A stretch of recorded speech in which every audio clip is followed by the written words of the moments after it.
नई शिक्षा नीति पर इस वीडियो सीरीज में आपका स्वागत है। मजबूत राष्ट्र की इमारत शिक्षा की बुनियाद पर ही खड़ी होती है। बुनियाद मजबूत होगी तो इमारत भी बुलंद होगी। कन्फ्यूशियस ने कहा था, यदि आपकी योजना 1 वर्ष की है तो चावल उगाएं, अगर आपकी योजना 10 साल के लिए है तो पेड़ लगाएं, और यदि आपकी योजना 100 साल के लिए है तो बच्चों को शिक्षित करें। सन 2020 में भारत सरकार ने शिक्षा प्रणाली में आमूल-चूल परिवर्तन लाने वाली एक योजना को प्रस्तुत किया। यदि सच कहें तो इस समय भारत में परीक्षा प्रणाली यानी कि एग्जामिनेशन सिस्टम है, न कि शिक्षा प्रणाली यानी एजुकेशन सिस्टम। इस प्रणाली का जन्म औद्योगिक क्रांति से हुआ था, जब एक व्यक्ति कारखाने में वर्षों तक एक ही तरह का काम कर सकता था। लेकिन अब समय बदल चुका है। नई तकनीक हमारे जीवन में हस्तक्षेप कर उसको तेजी से प्रभावित कर रही है। ऐसे समय में शिक्षा प्रणाली को बदलना समय की मांग भी है। ये शिक्षा प्रणाली एक आशा का संचार करती है।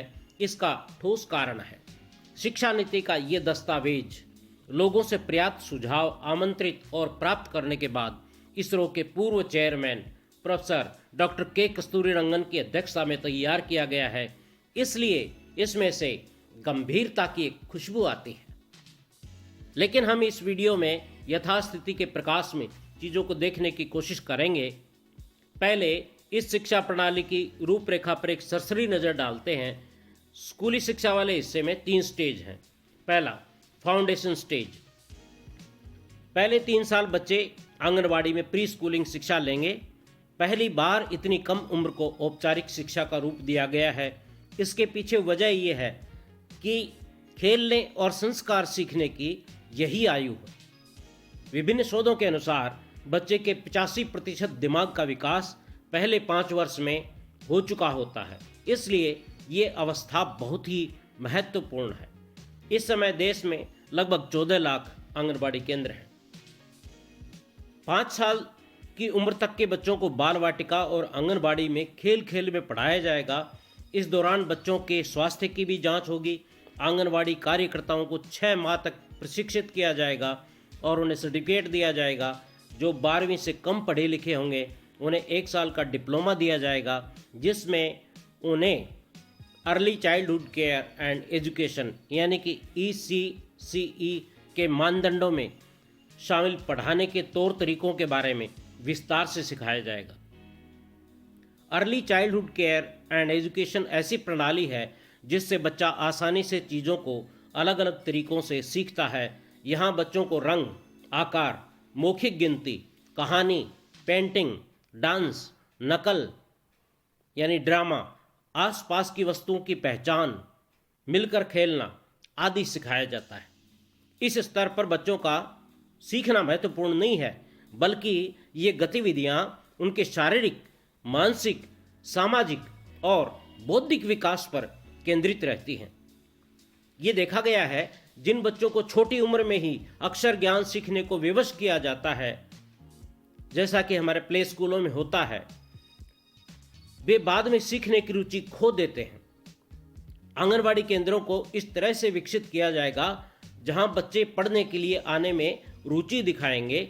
इन केंद्रों पर बच्चों के स्वास्थ्य, सुरक्षा और बेहतर माहौल को देखते हुए अच्छा हवादार भवन होगा, जिससे बच्चों को पढ़ाई में कोई परेशानी न हो।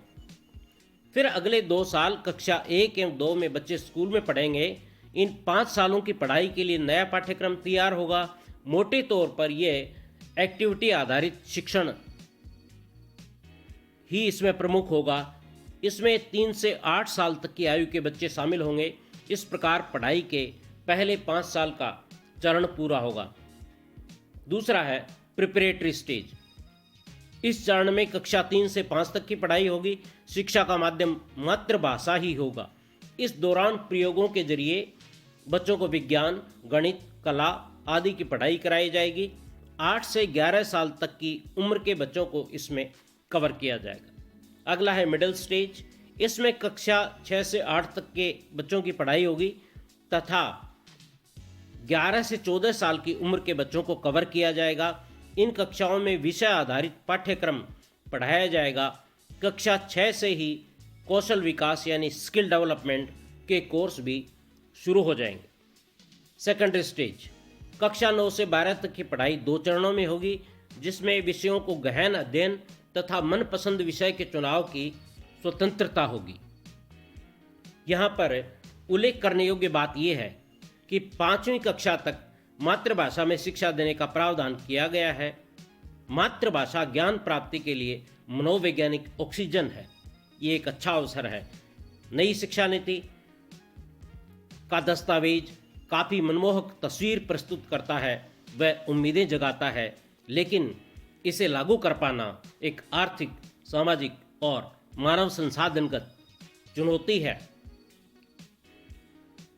अगर इस संबंध में आपका कोई सवाल या सुझाव है तो आप कमेंट में लिख सकते हैं।